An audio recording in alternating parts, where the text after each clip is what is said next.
Welcome again to Conversations with Dan and Josh. And yes, if you're new here, you don't know the drill, but we're going to tell you. Subscribe, turn on the notification bell, share. Spread the gospel. And if you've been here before, thanks for the support. As usual, we dive into this in a few seconds.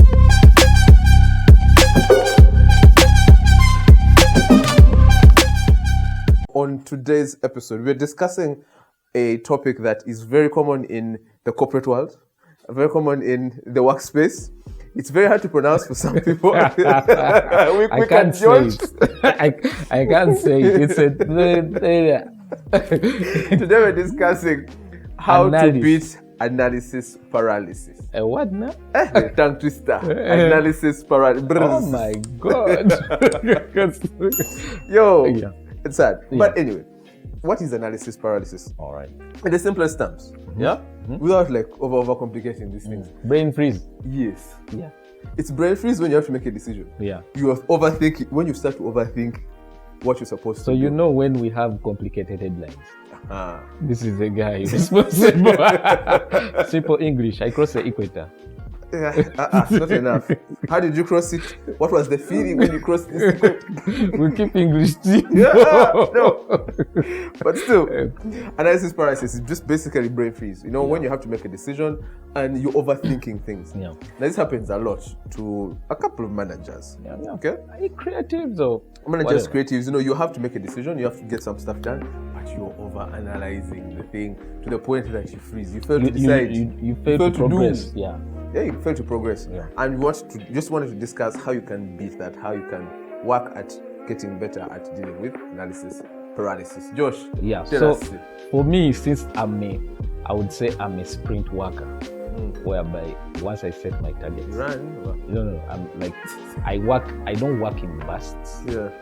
I have a constant wavelength. Yes. So when I know what I'm supposed to do in a certain period and I finish it, I shut down. Yes. So that for me helps me avoid paralysis.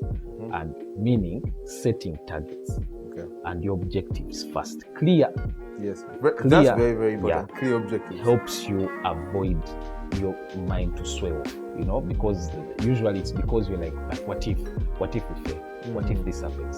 Set your targets clearly or objectives, and then know that if this happens, we shall have A, but first let us see this through. Because most times your objective is not defined. We want to get customers, so what? Like say we want to increase our customers by 10% in the next 2 weeks. Yes. So that is defined. That's a clear objective. Yeah, it's very clear.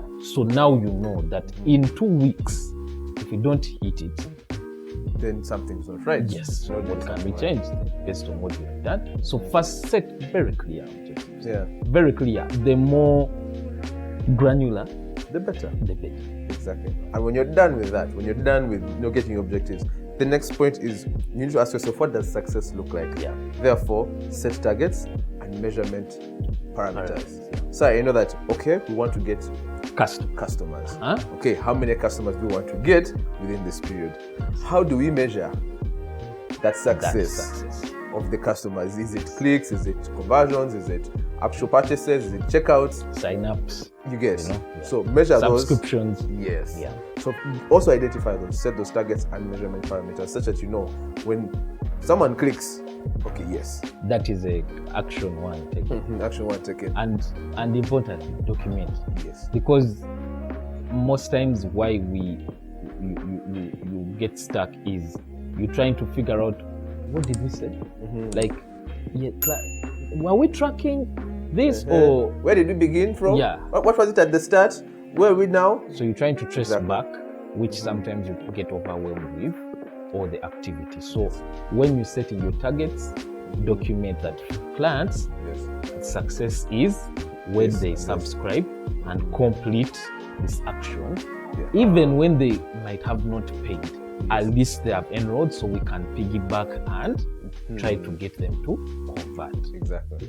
And when you're done with that, the next thing is, you have your objectives, you know what success is going to look like. Next thing is, please, you need to break that down into small bite-sized pieces. one of the challenges that many people have is you overestimate what you can do. Exactly. You're like, man, I can do all these things in 30 minutes. It's more like eating a burger. Yes, you want to go all in. That's the ugliest look anyone can have eating a burger. Yeah. First day tactics, like go out order a burger and see what they look like when they eat it. So it doesn't have to cut it into half. Exactly. So the thing is, learn to break those things, your activities, your thoughts, your plans, your objectives into small bite-sized pieces. Things that you know you can do quickly or effectively over a period of time, yes, but also not going to overwhelm you. Because when you have analysis paralysis, you're overwhelmed by a decision to the point that now you're stuck. You don't know which pressure points Yes. to help you. So if you, as we started with that example, I want to get more customers. Yes. We have defined the targets between this time by this much. You shall measure like this. Like this. Then now we are breaking it down in week 1. If we are doing 2 weeks, then day 1. Yes. So day 1 we need this number. Day of people. 2 we need this. Day 3. Such that over a period of time. So by the end of the week, you already know that for this week we are not performing as expected. So you're able to make a decision even before the 2 weeks. Yes. So by the time you reach the 2 weeks, you already have an idea of Mondays is when they subscribe. Yes. Or this and that. So already your decision it's becoming more clear. Exactly. It's starting to get clearer. Damn, we're good. Proceed. So when you're done with that, you've done the planning. Yeah. Now you need to get to executing. And this is where a lot of problems begin. Because normally when a manager tells people, I want this done. We want targets. We want this. Everyone's like, no, but it's for this guy. No, it's this guy. This one said. Yeah. No, you need to know who is doing what. Okay? If you have a team of people and you're delegating, John, do this. Mary, do the other. Yeah. So and so, do this. Such that then you know who's doing what and you can hold them accountable. Yes, it's not a blame game. Yes. Yeah. It's more like, okay, Joshua, you are supposed to maybe roll out the form for sign-ups by Monday. When did it go out? Wednesday. What happened? We had an issue with this. How can we improve so that then we don't have delays? Oh, the form was uploaded, but submission was not working. What happened? So it just helps to track the pressure points and fix. Not generally say, guys, we failed to get customers. So where do we improve? Exactly. Because then that means you can't make a decision because you don't know who's doing what, who's handling what happened. What happened. Exactly. And so that's very, very important. You need to know who's doing what, hold people accountable, but then also it helps you identify what might go wrong, or even what might actually go right. Yeah, you know, if you said that you have to deliver by Tuesday and you know someone delivered Monday, you're like, okay, what happened? Well done. And it informs even things like, you know, appraisals, bonuses, and it also informs other processes. If someone did something faster, ask them, how did you do it?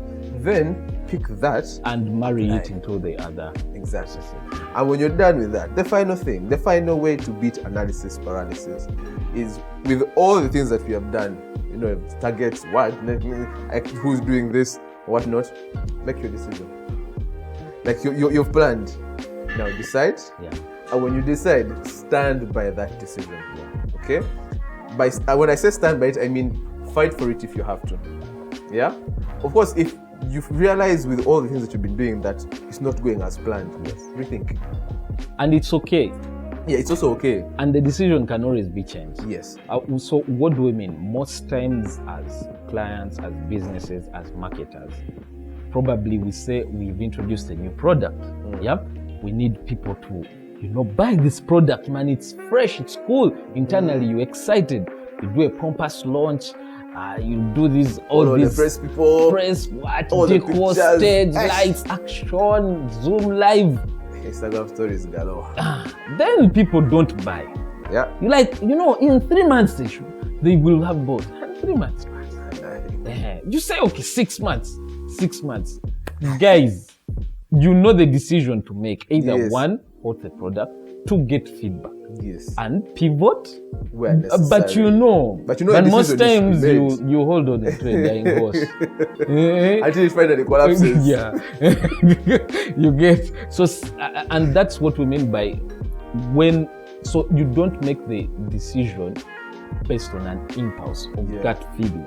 You created all this roadmap so that when you make a decision, it's right and you for can the moment stand with the by it. data that you have, and you can stand by it because you can back it up and then follow through. Because if you don't follow through, it's just a there. sentence. It's a more point. Yeah, bullet. Just there. It's Yeah. like that. Yeah. So ideally, this is how you can beat analysis paralysis. It's just like the things we've shared. It's usually a easy, quick process. Yeah, and it gets you to a point where you can actually now start making better decisions. Yeah. Your work then starts to move. All right. So, do you guys agree with these points? Do you think are there things that we should have added? We left out. Is there anything you'd like to add to that? Is there another topic you'd like for us to discuss? Yeah. Let us know. Comment section. In the comments over there. Yeah. But also, are there things you'd like, deeper conversations you'd like to have? You'd like to have a one-on-one with us? Would you like to have us take you through something? You can hit us up in the comments or on our socials. At Nsimbi Josh, Instagram and Twitter. Exactly. At the Dan Odaka. Basically everywhere. Yeah. So thanks for joining us in this episode. We'll see you guys in the next one.